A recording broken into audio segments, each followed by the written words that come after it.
where we can do some barbecue while having a night of stargazing and photographing the night sky. That's the gazebo, and that's the observatory. That's a PC controlling it.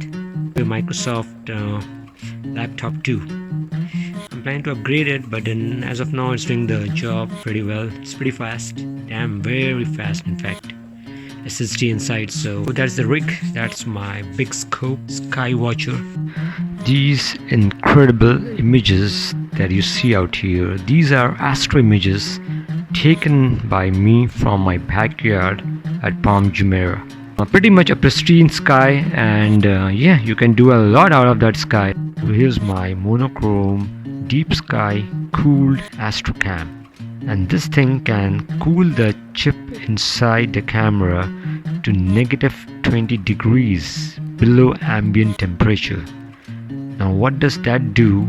It really improves the quality and the SNR, or signal to noise ratio, of your long exposed images of celestial objects.